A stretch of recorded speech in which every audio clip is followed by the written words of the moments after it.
Bonjour à tous et bienvenue dans cette nouvelle leçon de programmation orientée objet en PHP. Aujourd'hui, nous allons découvrir les classes et les instances de classe dites objets. Lors de la dernière vidéo, j'ai mentionné qu'une classe est un moule à objets. C'est grâce à lui que l'on va créer tous les objets similaires de notre projet.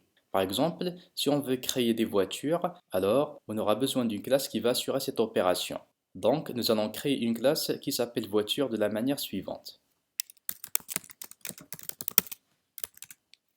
Tout d'abord, il faut préfixer sa classe par le mot-clé classe, pour dire qu'il s'agit bien d'une classe et pas d'autre chose.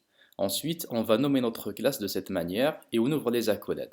Vous avez remarqué que j'ai capitalisé le nom de la classe. Ce n'est pas une obligation, mais c'est une recommandation, ou plutôt une convention. C'est-à-dire que la plupart des développeurs ont pour coutume de capitaliser les noms de leur classe. Et vous avez sans doute deviné que c'est entre les accolades qu'on va spécifier le corps de notre classe. Donc l'opération qui viendra ensuite, c'est créer des objets. Par exemple, on va créer un objet voiture qui s'appelle berline, de la manière suivante. Et ensuite, on va mettre le mot-clé new, comme ceci, que l'on va faire suivre par le nom de la classe. Alors là, ce que je viens de faire, c'est créer un objet qui s'appelle berline à partir de la classe qui s'appelle voiture. Souvenez-vous bien que la classe, c'est le moule à objets. C'est lui qui va créer tous les objets qui sont similaires dont on aura besoin dans notre projet. Et dans ce cas, je viens d'en créer un. Donc c'est l'objet berline. Alors il faut mettre le mot-clé new et ensuite le nom de la classe. On appelle cette opération l'instanciation de la classe, comme ceci.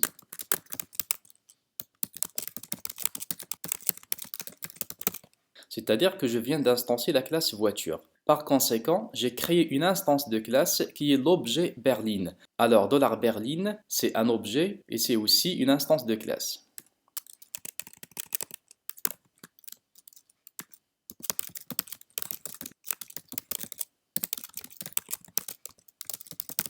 Alors, c'est un jargon qu'il faut apprendre parce que dorénavant, on aura besoin de ce lexique.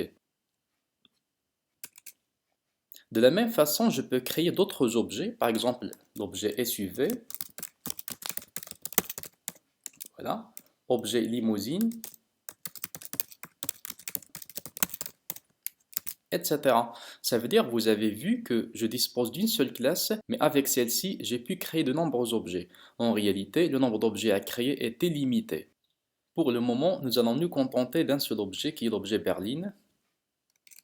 Et ce qu'il faut faire maintenant, c'est mettre quelque chose dans le corps de la classe. En fait, le code que l'on vient d'écrire ici n'est pas faux, mais quand on l'exécute, il ne va rien donner parce que tout simplement notre classe ne fait rien du tout. Alors il faut bien y mettre des instructions qui vont lui dicter comment il va se comporter. Notez qu'une classe contient ce que l'on appelle des membres. Ce sont des éléments internes à la classe. Ces membres, ce sont eux qui vont spécifier les caractéristiques et le comportement de l'objet. Par exemple, si on pense à une voiture, on pense implicitement à des caractéristiques comme la couleur, la puissance, la vitesse maximale, le nombre de places, le type de carburant ou d'énergie pour être plus général, etc. Et si on réfléchit au comportement de la voiture, alors on va forcément penser à quelque chose comme accélérer, ralentir, repeindre, etc. Quand on dit repeindre, c'est pas la voiture qui va forcément s'auto-repeindre, mais c'est une opération qui sera menée par une autre entité par exemple. Mais pour le moment, on va dire que repeindre, c'est aussi un comportement de la voiture, c'est-à-dire une manière qui lui permet de changer sa couleur. Alors, commençons par déclarer les caractéristiques de la classe voiture. Dans le jargon de la programmation orientée objet, on appelle ces caractéristiques des attributs. Ce sont tout simplement des variables que l'on va déclarer de la manière suivante. Par exemple, la variable couleur que je vais initialiser avec la valeur rouge. Bien sûr, c'est pas trop pratique parce que toutes les voitures que je vais créer par la suite seront rouges. Alors, ce n'est pas une obligation, mais pour le moment, juste pour simplifier, on va dire que tous les objets ou bien toutes les instances qui seront nouvellement créées seront de couleur rouge. On va maintenant déclarer l'attribut vitesse avec une valeur initiale 0. En fait, ce n'est pas la vitesse maximale de la voiture, mais c'est la vitesse que l'on peut voir au compteur. Initialement, c'est égal à 0 pour dire que la voiture est à l'arrêt. Pour le moment, le code n'est pas tout à fait correct. En réalité, avant de déclarer les attributs, les membres en général, il faut les précéder par ce que l'on appelle la visibilité. Par exemple, pour la couleur, on va mettre public et aussi pour la vitesse. On appelle public la visibilité, c'est-à-dire que cet attribut sera visible un peu partout parce qu'il est public. Dans ce cas, il sera accessible depuis l'intérieur de la classe voiture et même depuis l'extérieur de la classe voiture. À titre d'exemple, imaginez que je veux afficher la couleur de la voiture que je viens de créer. Alors je vais mettre ici echo et je vais déclarer le nom de l'instance, Berlin, sans oublier le dollar bien sûr. Et ensuite, je vais spécifier l'attribut que je veux afficher. Et pour faire référence à l'attribut, on utilise l'opérateur flèche, comme ceci. Dans d'autres langages de programmation, on remplace flèche par point, mais en PHP, le point est un caractère déjà réservé pour la concaténation des chaînes de caractères. Alors on met flèche. Et ensuite, on va mettre couleur, comme ceci. Vous avez remarqué que je n'ai pas mis le dollar de couleur parce que le dollar est placé ici. Alors tout ça, c'est l'attribut qui commence par un dollar. Ça veut dire qu'on peut considérer tout ça comme étant la variable. Maintenant, exécutons le code pour voir le résultat. Et ça m'affiche bel et bien rouge, c'est-à-dire que maintenant j'ai pu accéder à cet attribut depuis l'extérieur de la classe. Mais en fait, ce n'est pas très pertinent de déclarer ces attributs en tant que public. Alors il faut plutôt mettre privé comme ceci. Voilà, maintenant la couleur elle est privée et la vitesse est publique. Donc techniquement, je peux accéder à la vitesse de n'importe où, ça veut dire de l'intérieur de la classe comme de l'extérieur. Par contre, l'attribut qui est privé, qui est dans ce cas couleur, est accessible uniquement depuis l'intérieur de la classe. Bon, exécutons maintenant le même code pour voir le résultat. Et ça m'affiche une erreur qui dit bien que on ne peut pas accéder à une propriété ou bien attribut privé. Bien sûr, il y a beaucoup d'autres détails qui ont été mentionnés, mais on va voir ça dans des vidéos prochaines. Pour le moment, sachez que le fait de choisir ses membres en tant que privé ou bien public est connu en programmation orientée objet par le nom d'encapsulation.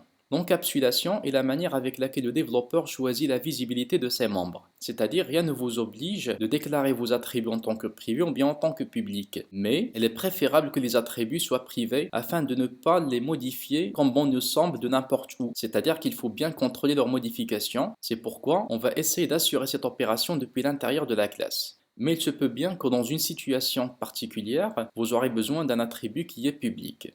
Mais la question est, puisque mes attributs sont privés dans ce cas, alors comment je pourrais faire pour y accéder? La réponse est l'utilisation des méthodes. Comme je l'ai dit tout à l'heure, une classe dispose de membres. Ces membres peuvent être soit des caractéristiques qui sont des attributs, ou bien des méthodes qui représentent le comportement. Dans ce cas, on va créer des méthodes qui vont nous assurer de manipuler nos attributs. Et la première méthode que je vais déclarer, c'est la méthode qui me permet d'afficher la couleur de ma voiture. Je mettrai donc ici un truc du genre function, parce que la méthode est une fonction, et je l'appellerai afficher couleur. Dans un premier temps, je ne mettrai pas d'argument, et dedans, je vais essayer d'afficher la couleur de ma voiture. Je mettrai par exemple little, et là, j'affiche la couleur de cette manière. Bon, quand je mets ceci, en fait, couleur est une variable locale et n'est pas un attribut. Alors pour dire que c'est un attribut, il faut bien spécifier à quel objet il appartient. Et bien sûr, je ne pourrais pas mettre Berlin comme ceci. Parce qu'au moment de la création de ma classe, je ne sais pas si le développeur va créer une instance qui s'appelle Berlin ou non. Alors il faut bien que cet attribut soit valable, quel que soit le nom de l'instance de classe qui sera créée par la suite. Donc au lieu de mettre Berlin, je mettrai ici le mot-clé this. Le mot-clé this fait référence à l'instance de classe, c'est-à-dire que si la classe s'appelle Berlin, alors this sera remplacé par $Berlin. S'il s'appelle SUV, donc il sera remplacé par SUV, etc. Donc maintenant, le fait d'appeler la méthode afficher couleur, il va tout simplement afficher la couleur courante de l'objet, qui est dans ce cas initialisée avec la valeur rouge. Cependant, les méthodes, elles aussi, doivent avoir une visibilité. Et puisque je veux afficher la couleur, alors forcément c'est une chose que je vais faire de l'extérieur de la classe, alors il faut que ça soit public. Notez qu'il existe un troisième type de visibilité, dit protégé, mais que l'on va voir dans des futures vidéos. Maintenant, je vais appeler la méthode afficher couleur. Alors, c'est une méthode qui appartient toujours à l'objet que je viens de créer. Je mettrai ici afficher couleur comme ceci. Alors, je vais afficher le résultat retourné par la méthode afficher couleur. Exécutons pour voir. Et maintenant, ça m'affiche rouge. Bien que l'attribut est privé, mais j'ai pu l'afficher parce que je ne l'ai pas fait directement de l'extérieur de la classe, mais je l'ai fait à travers une méthode depuis l'extérieur de la classe, mais la méthode elle-même est déclarée à l'intérieur. Du coup, il a accès à l'attribut couleur. De la même manière, je peux créer une méthode qui permet de repeindre ma voiture comme ceci.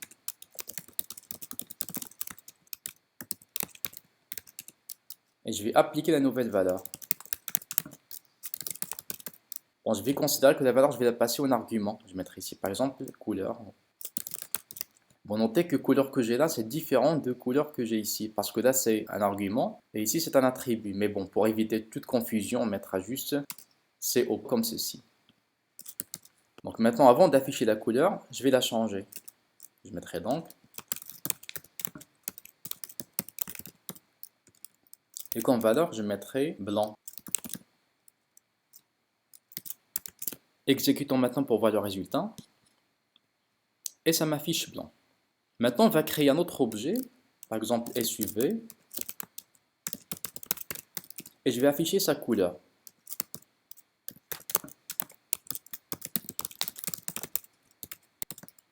Bon, je mettrai carrément ici un echo BR pour assurer un retour à la ligne.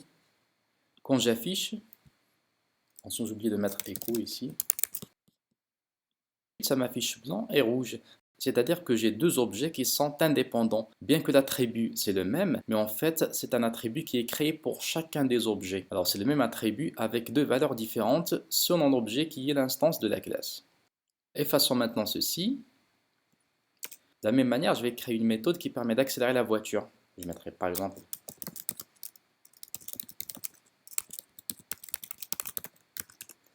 bon, bien sûr, il ne faut pas mettre les accents parce que ce sont des noms de fonctions. Et je vais mettre ici this vitesse plus plus. C'est-à-dire je vais incrémenter la vitesse de 1, sans oublier de mettre vitesse en tant que privé. Et une autre méthode qui va afficher la valeur du compteur.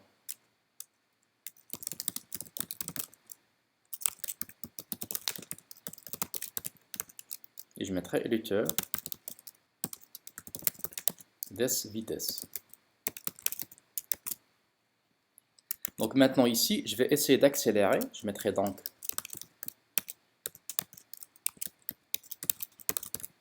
voilà. Et ensuite, je vais afficher la valeur du compteur.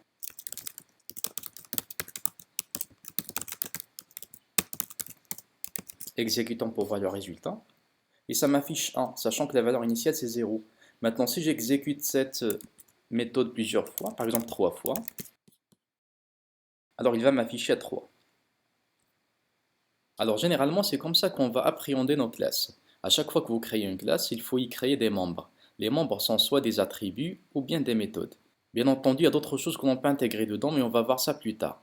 Notez qu'à chaque fois que vous déclarez un membre, il faut le précéder par la visibilité, qu'il soit public ou bien privé, sachant qu'il existe une autre visibilité que l'on va voir dans une future vidéo. Généralement, pour les attributs, il faut les déclarer en tant que privés, pour ne pas permettre à quiconque de les modifier de l'extérieur de la classe. Alors il faut contrôler leur modification à travers des méthodes qui sont généralement publiques, et ce sont elles qui sont manipulées par les développeurs depuis l'extérieur de la classe. J'espère que vous avez compris maintenant ce que c'est qu'une classe, comment la déclarer et comment l'instancier. Merci pour votre attention et à la vidéo prochaine.